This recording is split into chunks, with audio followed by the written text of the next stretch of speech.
itulah cara Allah menetapkan batas kedewasaan. Berarti itu bagus ya? Batas kematangan itu bagus, kan nggak ada bertentangan gitu.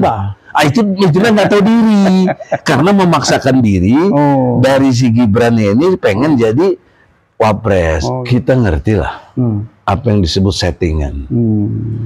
Ini bisa berupa settingan seperti ada pertentangan begitu. Threshold, Pak. Threshold 0%. Sudah 30-an orang mengajukan, 30 lebih. Semua yang gagal. Dipatahin gitu aja. Kalaupun udah ada MK nggak usah pakai sidang lama-lama. Putuskan aja. Usman salah, dipecat si Usman. Itu baru benar. Saya kira disinilah Jokowi tukang sihir. Dia mensihir gitu, keadaan mampu gitu loh. Nah, seketua-ketua partai aja tunduk patuh. Nggak ada ketua partai yang berani ngelawan sama Jokowi.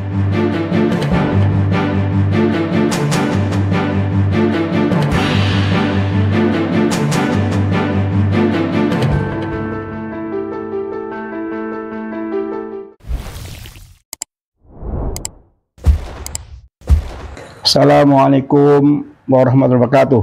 Waalaikumsalam warahmatullahi wabarakatuh. Alhamdulillah, pagi ini Khas dan Peace Channel bisa melanjutkan bisik-bisik politik kenegaraan dengan Prof. Egy Sujana, Alhamdulillah, Allahu nasional yang sangat dikenal, Allahu Akbar, baik nasional maupun internasional. Insya Allah. Sehat, Prof? Sehat. Masya Allah. Habib Khas dan peace-nya.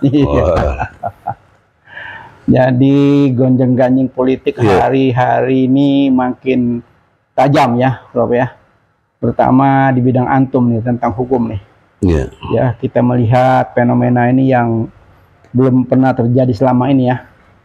Jadi sangat mencemaskan ya. Bahkan hampir semua profesor, doktor, ahli-ahli hukum semua bermunculan ke publik membahas tentang kejadian akhir-akhir ini yang sangat memalukan.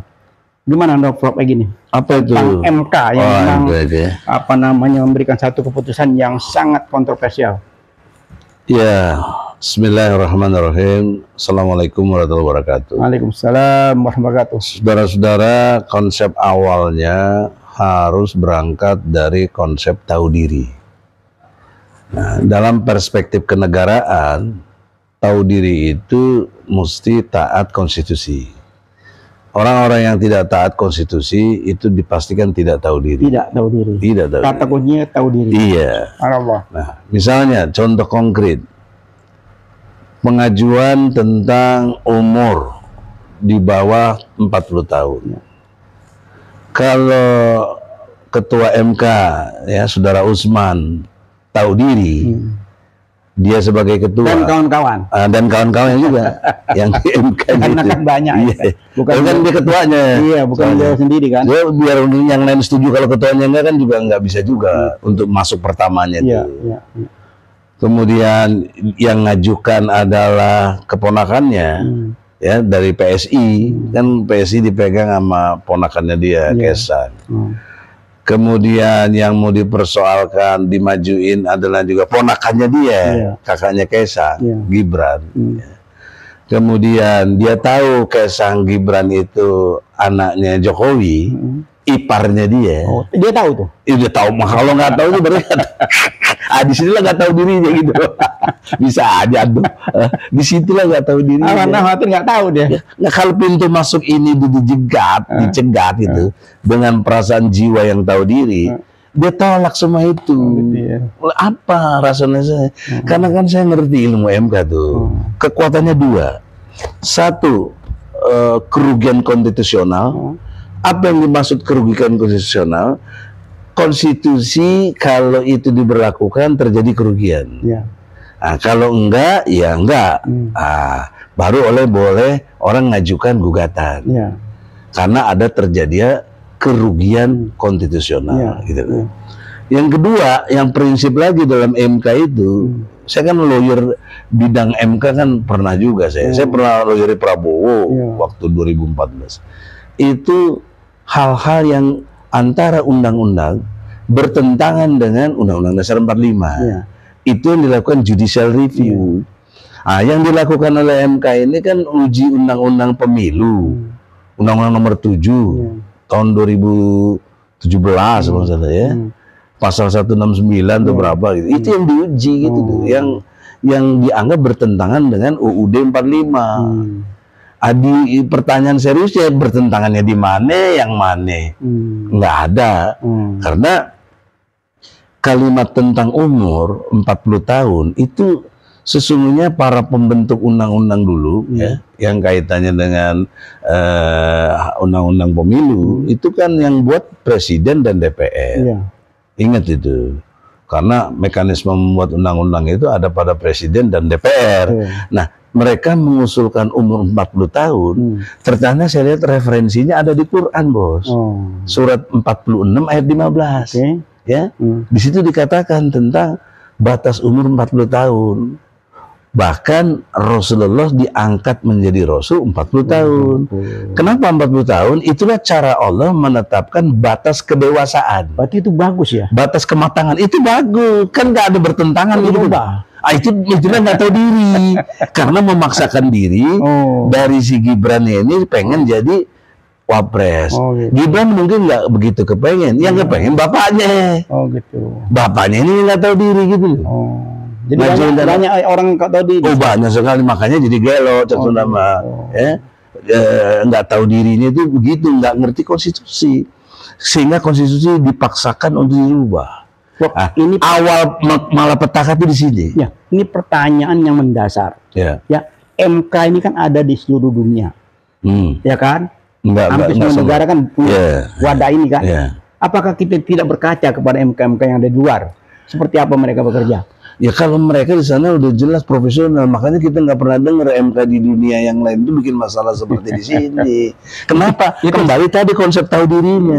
Itu yang saya tahu diri buat MK itu dalam konteks kelembagaan. Itu tadi dua. Apakah bertentangan UUD dengan UUD 45 baru boleh judicial review? Ataukah ada nggak kerugian konstitusionalnya? Kalau nggak ada ngapain pakai di roba-roba itu? Itu kan memaksakan diri sehingga tidak tahu diri. Jadi orang-orang MK yang nggak tahu diri ya mestinya sadar diri, mengundurkan diri. Tapi ada juga itu harus mengundurkan diri. Ya, ada juga yang sudah teriak, dia teriak seperti Sadli Isra kan, dia teriak. Terakhir Arif Hidayat juga teriak gitu loh. Ini ada semacam musibah besar di dalam MK ini sendiri kan. Ini kan sudah mulai terkuak kan. Gini, Bos. Di antara mereka sudah tidak ada semacam kinerja yang bagus antara 9 hakim ini. Kita ngerti lah apa yang disebut settingan. Ini bisa berupa settingan seperti ada pertentangan begitu, supaya kelihatan betul-betul demokrasi, supaya kelihatan betul-betul putusannya betul-betul hebat gitu, hasil pergulatan. Padahal itu settingan. Contoh misalnya, ini kalau bicara konsep tahu diri karena saya basis analisis saya tahu diri. Itu Sabri misalnya, saya kenal dia aktivis adik kelas saya, kok jauh, itu dia waktu perpanjangan umur MK, harusnya dia udah pensiun kemarin, tapi kenapa dia terima? Karena menguntungkan dirinya, Bos. Nah, sekarang dalam konteks dissenting ini itu menguntungkan dirinya apa? Dia mungkin dikenal hakim yang jujur, hakim yang baik. Dia meninggalkan legasi itu. Bisa dianggap ini satu proses yang membuat proses pergantian atau mendrop pasal atau tidak memberlakukan pasal itu menjadi satu peristiwa yang hebat gitu loh. Padahal ini settingan. Pertanyaan mendasar. Lebih apa pertanyaan mendasarnya? Jadi kalau sebelum diputus, kan berarti kan ada persidangan di dalam, ya kan ada pembicaraan di dalam, sebelum ketok palu. Andaikan mereka itu menyadari seperti contoh yang terakhir baru menyesal, kenapa tidak sebelum diketok palu mereka teriak? Itu yang saya ingin terangkan lebih jauh. Dia pakai istilah bingung. Pakai istilah bingung. Gitu. Yang kedua dia pakai istilah aneh. Nah, logika ini nggak saya terima sebagai aktivis. Kenapa bingung? Kalau dia bingung berarti blow on dong. Kan orang blow on kan bingung, Bos. Orang bingung blow on. Kenapa harus bingung? Udah tahu nggak benar, nyatakan aja pertentangan yang keras, kalau perlu mengundurkan diri. Sebelum ketok palu. Sebelum ketok palu. Nah, mengundurkan diri. Itu yang saya maksud. Jawabannya kan jelas. Oh. Terus anehnya, kenapa dia masih di situ? Masih ngikutin irama Usman yang dia bilang bingung dan aneh. Itu kan kita makin bingung nih. Bukan kita makin bingung. Kita jadinya ikut bodoh. Yang terima jadi blow on. Ya, istilah saya blow on aja lah. Jadi karena itu, Saud Risa saya hormat, Anda adik saya ya, dalam konteks gerakan ya. Dan juga apa namanya, ada pepatah dari Sumatera Barat, kan Sumatera Barat. Jangan iokan di urang lalu kan dan di awak gitu. Janganlah. Ya di kita ini kita cuekin aja, jangan. Ini Anda saya ingatkan, Anda nggak tahu diri gitu deh. Kalau udah tahu begini, harusnya dari awal Anda mengundurkan diri. Untuk supaya tidak terjebak ini. Nah, kalau dia mengundurkan diri, orang serius jadinya. Sebelum nasi menjadi bubur. Iya. Nah, kalau begini kan Anda membenarkan juga kebingungan Anda sendiri, keanehan Anda sendiri, Anda benarkan dengan tetap di situ menerima Usman. Gitu. Nah, sekarang masuk lagi MK. Ya. Nah, ini menurut saya nggak lucu gitu. Ngapain ada MK? Majelis Kehormatan Mahkamah Konstitusi. Untuk apa? Mereka kan orang yang dipilih 9 ini dia punya etika yang luar biasa. Dipilih dengan kenegaraan. Tapi jangan lupa sumber pemilihan ini 3 hakim dari pemerintah, 3 hakim dari DPR, 3 hakim dari Mahkamah Agung. Usulan masyarakat dari Mahkamah Agung misalnya. Nah, kita punya taruhlah dalam logika-logika praktis ya. Contoh, threshold, Pak. Threshold 0%. Sudah 30-an orang mengajukan, 30 lebih. Semua yang gagal. Dipatahin gitu aja coba. Karena target. Iya, karena itu mengganggu kepentingan rejim. Mengganggu kepentingan oligarki dalam konteks partai politik. Itu sangat menarik. Terakhir Anda tahu.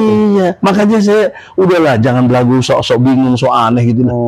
Itu nipu rakyat aja itu. Jadi terakhir juga MK nih, saudara Jimli, saya hormat. Jimli juga teman saya, sama-sama di HMI dulu. Ya, dan saya pernah punya pengalaman juga. Jimli dalam konteks waktu dia ketua MK pertama, kan saya yang uji materi pasal 314 KUHP tentang penghinaan terhadap presiden. Jadi kena 5 tahun. Hukumannya begitu. Waktu itu ceritanya saya datang ke KPK. Saya datang ke KPK waktu itu Taufik Ruki ketua KPK-nya itu masih pertama semua lah, aktivis belum ada yang bicara-bicara kayak begini. Saya itu tahun 2006 saya ingat. 2006 kan berarti udah berapa Pak? Udah 18 tahun lalu. Ya. Bahkan lebih ya. Jadi oleh karena itu di dalam konteks ini kita berharap kepada MK ya untuk melihat yang objektif tadi dengan konsep tahu diri. Karena saya datang ke KPK waktu itu bertanya kepada Taufik Ruki, saya dengar, nah kan saya sebagai masyarakat, katanya perlu menyampaikan informasi, peran serta masyarakat untuk menegakkan hukum. Saya datang ke KPK, saya tanya, apa benar? Saya dengar gitu loh, namanya informasi kan. Ada pejabat yang terima mobil. Waktu itu saya sebut jenisnya mobil Jaguar. Nah, SBY, Sudi Silalahi, Dino Patijalal, ya, Andi Malarange. Ini yang saya sebut. Ruki langsung responsifnya, kamu tahu dari mana? Apa bukti kamu? Ya saya nggak punya bukti, saya kan namanya dengar informasi. Tugas kaulah cari bukti. Itulah kau jadi ketua KPK. Kalau kau yang cari bukti juga, gua aja sih ikut ketua KPK. Sampai dulu, lu digaji sama siapa? Kan begitu dong. Kita udah bagus kesadaran sendiri. Gitu. Nah, diduga waktu itu yang ngasih namanya Haritanu. Diduga, gitu loh. Dan diproses, malah saya ditangkap polisi. Oh ya, pulang dari situ tangkap saya. Waktu itu saya ingat Firman Gani almarhum, Kapoldanya. Kemudian proses lah. Untung ada jagoan kita itu, Hariman Siregar. Ya, saya kasih tahu aja, Bang Hariman tuh yang bantu. Jangan lu berani-berani tangkap Egy lu, kita ini aktivis semua gitu-gitu. Ya mungkin ada hubungan baik ya. yang perlu kita hormati dari Bang Harima. Nah, jadi malamnya saya dilepas, tapi terus diproses, diadili saya di Pengadilan Negeri Jakarta Pusat, dipidana saya 3 bulan. Coba bayangkan Pak. Jadi apa tuh, berita bohong atau apa? Bukan berita bohong, saya dianggap untuk apa istilahnya ya waktu itu, ya itu melanggar pasal itu tadi 314. Tetapi sebelum itu saya sudah ajukan gugatan ke Mahkamah Konstitusi. Nah, disinilah saya salut sama Jimli, karena dari 9 hakim 4 menolak saya. Artinya sama-sama, kalau satu aja lagi nolak saya ditolak. Nah, kenapa saya diterima? Ya, gugatan saya nggak ditolak karena Jimli yang bantu waktu dia ketua. Nah, saya ingat itu waktu itu yang telepon Hariman Siregar. Saya tahu betul itu, jadi jangan bohong-bohong lah, ya. Karena waktu itu presidennya Habibie atau siapa kalau nggak salah ya, Habibie. Kata Habibie ya, ini boleh tuh ya, udah meninggal susah ya. Saya kan tahu sih karena saya ngalami. Man, lu kenapa nggak telepon si Jimli, katanya Habibie itu. Ya, jadi saya tahu mainan-mainan dia, ngerti lah. Gitu ya. Kayak dia kemarin kan ngaku juga si Jimli, saya ditelepon menteri-menteri gitu ya. Telepon apa tuh? Nah, ini contoh. Kalau boleh bantah-bantah sini ya. Saya aktif. Jadi gini. Yang betul. Jadi maksud saya gini, closingnya supaya kita ini juga. KPK nggak tahu diri, MK juga nggak ngapain gitu. Udah jelas kesalahannya kok. Kecuali nggak jelas kesalahannya. Jelas sekali. Yang mana coba gini, ini ilmu hukumnya. Kan dia bikin peraturan dalam konteks ini merubah boleh di bawah 40 asalkan pernah menjadi kepala daerah. Kan gitu ya. Ini kan satu tambahan hukum, frasanya itu, kenapa pertanyaannya dulu nggak selesai? Nggak mungkin hukum itu titik komanya itu nggak selesai.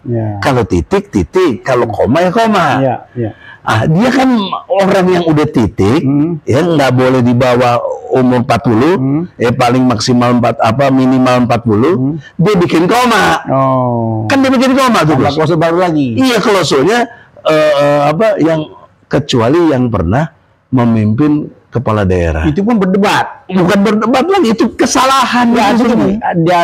Dari sekian hakim itu kan yang 2 tuh itu pernah sebagai gubernur. Yang 3 setuju, yang 6 menentang. Nah, itu pun lebih goblok lagi, Bos. Blow on-nya apa?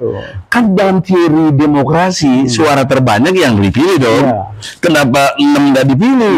Kenapa kok 3 yang dipilih? Artinya cacat hukum kan? Bukan cacat hukum lagi. Cacat hukum itu lanjutan dari cacat moral. Nah, akibat dari cacat moral, cacat etik. Jadi produk. Dan ini kan lagi sidang etik. Berarti etikanya sudah dilanggar. Nggak benar, kenapa pakai MK? Coba pakai otak aja. Ini udah terlanjur nih. Sudah terlanjur pakai. Terlanjur goblok terus itu. Apa yang kita harapkan dari MK ini kira-kira? Ya, kalaupun udah ada MK terus, nggak usah pakai sidang lama-lama. Putuskan aja, Usman salah, dipecat si Usman. Itu baru benar. Kalau ujung-ujung nanti dimaklumi buat si Usman, kita jangan ribut, kata Jimli. Kita ini, itu udah tanda-tanda meleot itu. Udah tanda-tanda meleot. Gitu. Coba kita nggak tahu lah. Bakal bacaan saya begitu. Gitu ya. Kalau dia benar, pertama dia nolak, ngapain MK? Putusin aja, emang salah kok si Usman, gitu loh. Ini ilmu hukum, Bos. Ilmu hukum tuh kemampuan memprediksi ke depan tuh dengan kepastian. Karena ini wadah. Benar, hukum tuh harus 3 kekuatan dasarnya itu, fungsi hukum. 1 rasa keadilan, 2 manfaatnya, 3 kepastian. Ini fungsi hukum. Ngerti profesor kok nggak ngerti begitu. Untuk apa coba kepastiannya? Untuk apa manfaatnya? Untuk apa rasa keadilannya? Tetap menyidangkan bikin MK. Kan untuk keluarga. Ya itu lain lagi, Bos. Ini kan kita lagi bicara yang benar. Lagi bicara konsep tahu diri. Itu kan tadi kan balik untuk keluarga kan. Kan lagi rame sekarang MK tuh jadi berganti jadi mahkamah keluarga. Apalagi ada di undang-undang kehakimannya itu pasal 17 kalau tidak salah.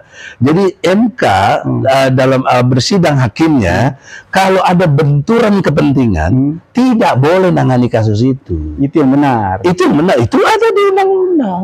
Dan itu aturannya sudah harus diterapkan oleh Usman. Harusnya Usman, kasus ini saya handheld, saya nggak mau tangani karena ada benturan kepentingan. Ada apa? Kan fair begitu. Ada apa sih Prof? Kok bisa jadi begini? Ada apa sebetulnya? Saya kira disinilah Jokowi tukang sihir.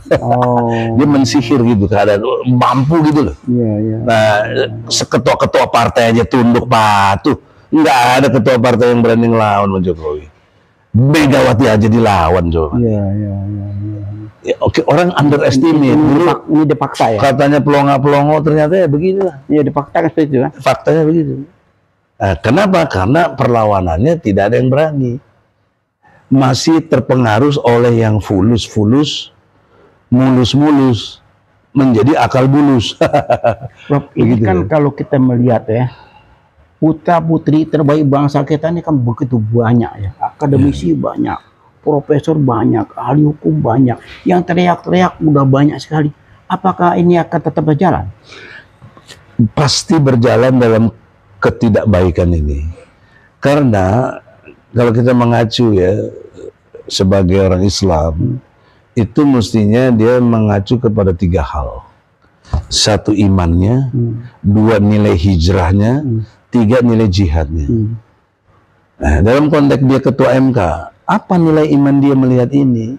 Orang udah ada di Quran kok. Surah 46 ayat 15 mau dibacain supaya kita nggak fitnah. Ya, boleh? Ya supaya jelas, supaya kita ini jangan merasa ini tidak benar. Ini benar sekali. Bisik-bisik politik negara yang berbasis pada nilai kan. Ditambah lagi keagamaan. Sebagai proses pencerahan. Bukan justifikasi. Ya, sebagai pencerahan kepada. Ini namanya dalil. Nah, karena hukum itu 3 juga dibangun, Pak. Fakta, data, logika. Nah, ini data. Jadi jangan dibilang pakai Quran, jangan bawa Al-Quran dalam bernegara. Nah, itu orang sekuler itu loh. Ya, surat Al-Kahf ya. Al-Ahqaf ayat 15. Ya. Saya bacakannya dengan ini 15 ya. Dan kami perintahkan kepada manusia agar berbuat baik kepada kedua orang tuanya. Siapa yang bisa bantah nih? Ya. Kita memang harus berbuat baik kepada kedua orang tua kita kan. Ibunya telah mengandungnya dengan susah payah dan melahirkannya dengan susah payah pula. Dia kan ibu kita 9 bulan juga. Susah, ini Quran nih. Masa mengandung sampai menyapihnya selama 30 bulan. Kan pas tuh. Kaitan dengan proses persalinan. Sehingga apabila dia anak itu telah dewasa dan umurnya mencapai 40 tahun, disebut bos. Subhanallah. 40 tahun. Nggak disebut 39, nggak disebut 36. 40 tahun. Dia berdoa, gitu. Ya Tuhanku, berilah aku petunjuk agar aku dapat mensyukuri nikmat-Mu yang telah Engkau limpahkan kepadaku dan kepada kedua orang tuaku, dan agar aku dapat berbuat kebajikan yang Engkau ridhoi, dan berilah aku kebaikan yang akan mengalir sampai kepada anak cucuku. Sungguh aku bertobat kepada Engkau, dan sungguh aku termasuk orang Muslim. Logika terbaliknya, yang menentang ini Muslim nggak? Nggak Muslim. Walaupun si Usman ngaku-ngaku Muslim, Allah bilang dia bukan Muslim. Dia menentang ini kok. Nah, yang Muslim itu kan tunduk, yang menentang kan kafir. Itulah sesungguhnya kafir gitu. Tapi kalau kita lihat putus kemarin, dia tidak mengacu kepada umur, masalah pengalaman. Gini, Bos. Kita tuntutnya kan masalah umur. Tapi proses persidangan berjalan, bukan umur dan dipermasalahkan, malah pasal pernah menjabat kan. Itu logika sederhana. Akal-akalannya. Itu akal bulus sebenarnya. Kenapa? Karena substansinya umur. Yang dia personal ini retorika halus. Betul. Dia menolak umur 40 dengan dipotong karena pengalaman. Betul. Di sini nggak benar. Ya, jadi kalau kita membantah tentang umur, dia bisa berbalik dong. Karena bukan masalah bukan masalah pengalaman. Enggak, gini logikanya jangan dibalik begitu. Logikanya melihat kepada core, kepada inti. Inti yang Allah larang, jangan kurang dari 40. Yang baik di situ ukuran untuk pemimpin itu 40. Dan itu sudah ditetapkan di undang-undang. Nah, mensiasati itu, dia pakai istilah pernah menjabat. Kan artinya apa sesungguhnya? Menentang umur. Kembali situ ya. Iya dong. Nah, sekarang kalau itu dipakai logika ya, tidak boleh orang mengambil SIM kalau nggak cukup umur. Katakanlah 17 tahun. Nah, kita banyak lihat anak umur 10 tahun bisa bawa mobil. Apa dengan pengalaman dia bisa bawa mobil, boleh punya SIM? Apa boleh punya SIM? Ya boleh. Ya nggak boleh, betul dong. Tapi oleh si Uman jadi boleh gitu loh. Oleh Usman tadi? Iya. Ya kalau itu masih logik ah. Tapi lupa ngeteh kan nafsu ke Iya. Tapi kurang enak ada. Masya Allah. Ini minum teh pagi dengan kopi sejana. Ini namanya teh kecerdasan, bro. Jangan blow on. Yang kedua, bos, dalam ukuran misalnya gini, tidak boleh orang menikah di bawah umur, kan nggak boleh, aturannya ada, betul nggak? Nah, sekarang ukurnya kalau ada yang orang udah nikah di bawah umur gimana? Jadi ngukurnya pengalaman yang sudah nikah. Jadi blow on, pasti blow on itu, bos. Makanya awal itu konsepnya nggak tahu diri itu nggak taat konstitusi. Stop, ini kan sudah kadung ya, semacam sudah terlanjur sudah. Tapi kan masih bisa diproses ya, karena MK kan sedang berjalan ya. Dan belum satu lagi bos, satu lagi. KPU belum merubah PKPU. Peraturannya masih mengacu yang 40 tahun. Nah, kalau dia sekarang menerima, saya gugat KPU nanti. Kenapa KPU menerima cawapres yang tidak memenuhi syarat? Belum. Saya dengar masih. Kemarin sudah diterima lah pendaftarannya. Ya, baru pendaftaran. Iya, nanti kan dilihat. Belum lulus kan? Harusnya setelah kemarin diterima dalam basa-basi itu, mestinya sekarang dinyatakan ditolak. Karena peraturan KPU-nya belum dirubah. Nggak ada, saya dengar dari isu informasi terakhir kemarin, KPU belum memutuskan itu karena masih menyurati DPR katanya. Oleh karena itu, saya tahu DPR kan lagi reses. Dia menyurati itu supaya diterima. Itu maksudnya. Untuk minta justifikasi ke DPR. Akal-akalin lagi. Akal-akalin lagi. Kan udah perintah raja, yang perintah raja ini. Gitu ya. Kalau raja udah perintah susah, bos. King can do not wrong. Gitu ya. Itu masalahnya. Raja nggak bisa disalahin, susah gitu. Gitu ya. Semuanya pada. Nah, ini akarnya bangsa kita karena kita terlalu lama dengan feodalisme. Nah, dengan feodalisme yang kuat, ya, itu membangun yang namanya oligarki. Oligarki itu kan seperti gurita, bos. Ini kepala gurita nih, kalau binatang gurita itu kan kakinya banyak. Yang penting satunya ini menggurita. Itu oligarki itu begitu. Nah, oligarki politik ketua partai menggurita tangan-tangannya kemana. Nah, dalam konteks politik, dalam konteks negara, presiden itu oligarki yang utama, dia yang menggurita ke bawah. Berarti ketua partai ini luar biasa ya? Oligarki, kalau falsafahnya feodalisme. Nah, kalau kita makanya pakai demokrasi, nggak feodalisme. Dan kita pakai justru lebih kepada Islam. Dari mana saya tahu? Sila keempat. Kerakyatan yang dipimpin oleh hikmah kebijaksanaan dalam permusyawaratan perubahan. Ini Islam. Musyawarah. Ada kata musyawarah, ada kata mufakat, ada kata perwakilan, ada kata hikmah. Dan sila pertama ya Tuhan Yang Maha Esa. Ini kan turunan yang aplikasi langsung, sila keempat. Pertanyaannya, kok ada pilpres? Kok ada pilkada? Pilpres kan one man, one vote. Pilkada juga one man, one vote. Bahkan undang-undang mensyaratkannya gabungan partai. Partai atau gabungan partai. Nggak ada tuh kaitan dengan yang sila keempat.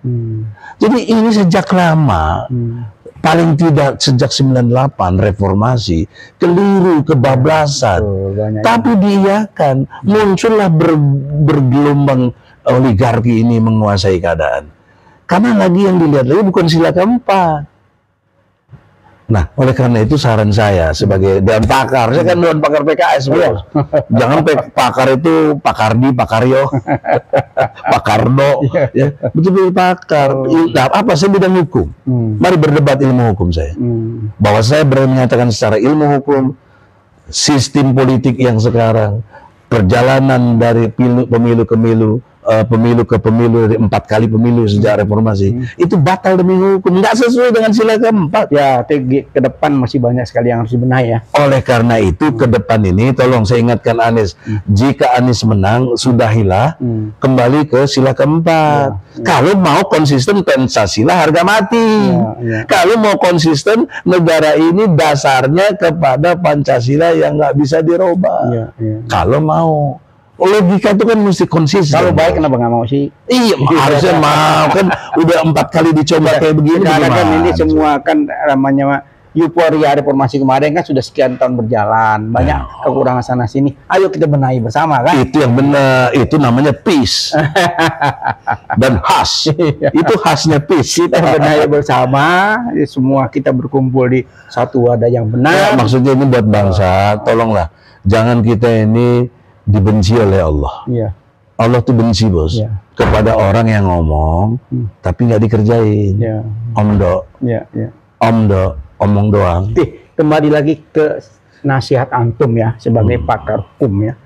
Tentu yang di Mahkamah Konstitusi antum kan kenal semua. Ya kan?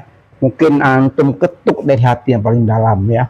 Mumpung belum terlambat ya, bangsa ini kan sedang sakit ya, tidak baik-baik saja ya. Tentang hukum, tentang penegakan hukum, tentang kepentingan politik, kepentingan oligarki dan segala macam. Kira-kira apa tuh solusi yang terbaik buat bangsa ke depan ini? Karena kita basic negara ini kan memberikan proses pencerahan ya, saling mengingatkan ya. Ta'alu bertakwa, berlomba untuk kebaikan. Ya, jadi kenapa kita perlu basic? Karena itu tadi saling mengingatkan kan. Mungkin mereka lagi ropil atau lupa, atau dalam kondisi tekanan-tekanan. Nah, setelah terjadi seperti ini kan, semua itu kan buatan manusia, ya kan? Masih tetap ada jalan keluarnya yang terbaik. Karena bangsa ini tidak pecah belah, tidak hancur gara-gara ulah segelintir orang. Gimana? Kalau dimensi nasihatnya itu bersifat keilmuan, udah banyak orang ngasih tahu, dan mereka juga sudah sangat pakar, karena profesor doktor juga mereka itu, setidaknya doktor lah kan, itu mental semua. Kemarin kita lihat para ahli hukum di bidang khusus tata negara sudah memprotes ke sana. Saya melihat, saya mendengar di berbagai media. Artinya kan sudah cukuplah keilmuan itu. Yang belum mereka merasa tersentuh barangkali. Dan pertanyaan antum kan apa yang menyentuh? Nah, saya juga mengingatkan diri saya, bukan saya udah hebat, bukan saya udah bersih, saya juga banyak masih kekurangan. Maka mari sama-sama kita tadi pakai konsep tahu diri. Nah, konsep tahu diri ini dalam kalian sebagai orang Islam, kalian ini para MK ya, hakim MK, sekarang ada MK juga. Pakailah konsep tahu diri bahwa kalian ini beriman kepada Allah. Nah, dalam konteks beriman kepada Allah, ada satu kata yang selalu kita ucap setiap saat. Kalau ini nggak diucap, batal sholat kita. Apa? Maliki Yaumiddin. Ya, dalam Al-Fatihah kan ada Maliki Yaumiddin. Maliki Yaumiddin. Ada tekanan di situ. Ya, Maliki Yaumiddin. Jadi dalam perspektifnya adalah pertanggungjawaban akhirat. Oh, kalau di dunia kau bisa retorika, kau bisa ngeles, kau bisa begini, dah dunia agama, apalagi bisa nyogok, ya dah.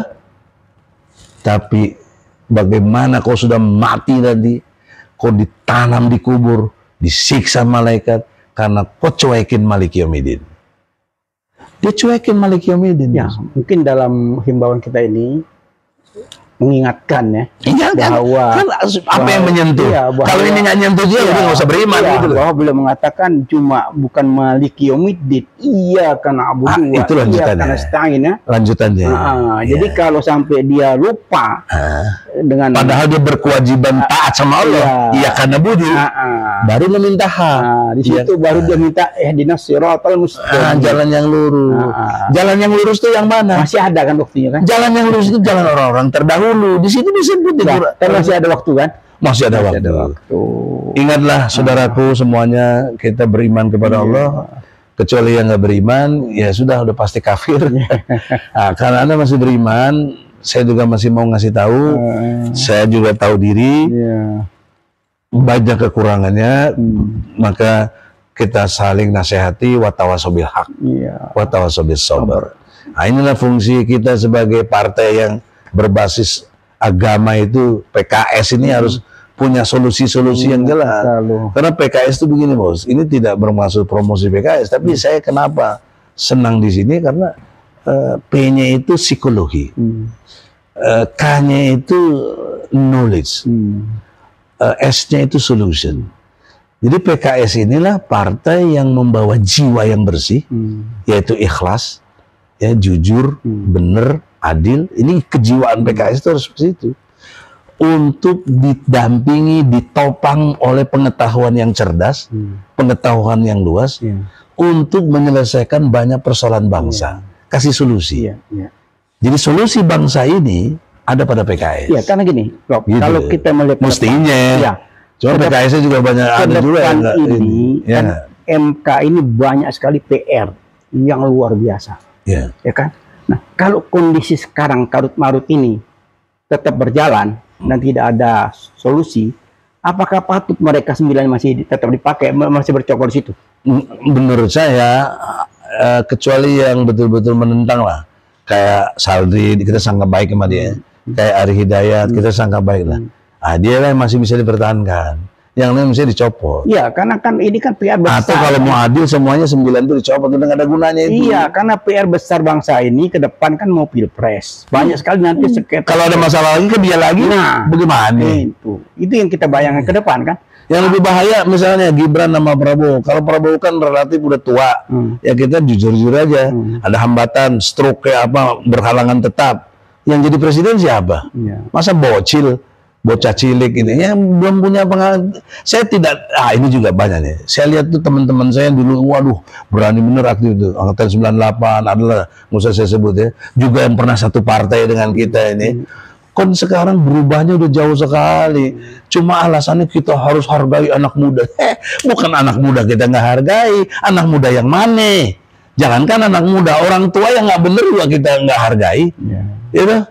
Di situ dia pelintir-pelintir badan tuh. Dia tipu-tipu rakyat dengan argumentasi yang nggak benar. Mereka lupa bangsa kita ini kan bangsa besar. Hampir 300 juta yang dipimpin. 276. Iya, artinya hampir 300 juta kan. Dan di dunia kita terbesar Islam di dunia kan, 3 terbesar kan. Artinya apa? Ini kan menjadi suatu contoh teladan buat dunia internasional. Harusnya. Iya. Harusnya. Nah, jadi betapa malunya kita di dunia internasional. Apakah di Indonesia tidak ada pemimpin yang lain lagi yang patut? Ya itulah. Itu pertanyaannya kan. Apakah tidak ada lagi orang-orang hebat di negeri ini? Sehingga ada seorang yang memang masih pengalamannya masih belum ada apa-apa. Begitu dikabeh heboh sana sini, tapi tetap aja melaju dengan segala macam dukungan. Itu nanti kita bicara di episode tentang peta masa kini. Ya enggak? Jadi harus ada pembagian pembicaraan yang fokus. Oh gitu ya. Sekarang kan fokusnya MK. Oh MK ya. Nah, ini kan hasil daripada MK. Iya, makanya kita kalau MK tidak bikin ulah seperti ini, udah tutup. Harusnya tahu diri. Gitu ya. Kan kita udah tahu dia kagak tahu diri. Saya ingetin lagi dengan Malik Yaumiddin. Sudahlah. Kalian kalau ingat Malik Yaumiddin, iya karena budu wa iya karena stain, nanti kau dimintai tanggung jawab oleh Allah.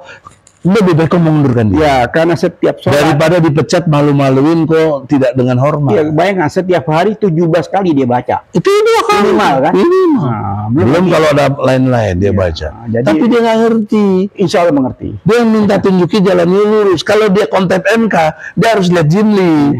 Karena Jimli yang pertama. Oh, gitu ya. Itu ya ihdinas siratal mustaqim. Siratal lajin. Nah Jimlinya begitu juga sekarang.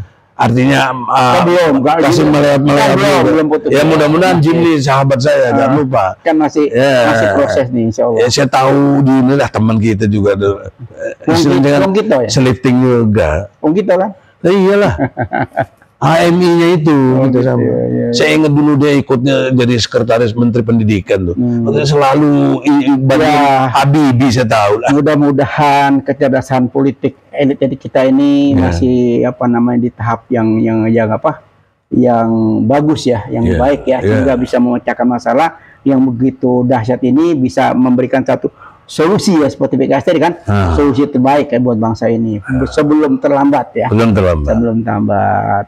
Baiklah, bisik-bisik politik kenegaraan ini. Jangan lupa kata kuncinya MK tahu diri, istighfar, mengundurkan diri, kalau enggak kok dimundurkan. Gitu. Itu kata kuncinya. Jadi kalau nanti masalah dimundurkan itu nanti Allah juga punya cara.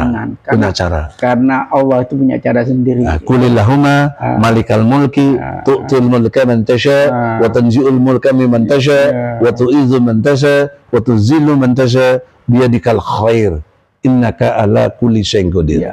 Jadi Allah yang kasih kekuasaan, Allah juga yang cabut, Allah yang muliakan, Allah yang hinakan, Allah berikan semua kebaikan ya, dan kunci-kunci kebaikan hanya pada Allah. Alhamdulillah Alamin, pencerahan ya. Amin. Politik kenegaraan tentang MK yang lagi heboh ya, dengan Prof. Egy Sujana yang sudah malang melintang sekian puluh tahun sebagai pengacara. MK jangan jadi mahkamah khianat. Nauzubillah min zalik. Dari mahkamah keluarga jadi mahkamah khianat. Insya Allah itu kita hindari ya. Jangan. Mudah-mudahan perlunya kita. Ini sangat baik ya. Saya nggak ada kepentingan. Apa kepentingan saya nggak ada. Kepentingan kita ada untuk rakyat semua, untuk bangsa kita ini. Kita merasa memiliki negara ini. Ya betul. Kita tidak mau negara yang hancur gara-gara segelintir orang. Ya kan, Prof? Ya, kan kita terusik gara-gara negaranya bakal hancur. Nah kalau kita diamkan apa jadi nanti? Atau paling tidak kepentingan akhirat saya.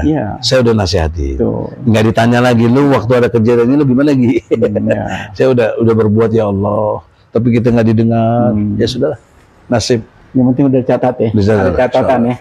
Ada ikhtiar kita. Di podcast juga dicatat peace YouTube khas YouTube sudah mengajarkan yang benar.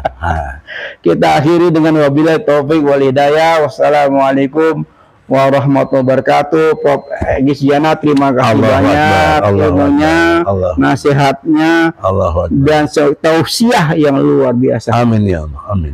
Makasih. Aminnya juga Anies Muhaimin. Amin. Ya Allah. Allahu Akbar.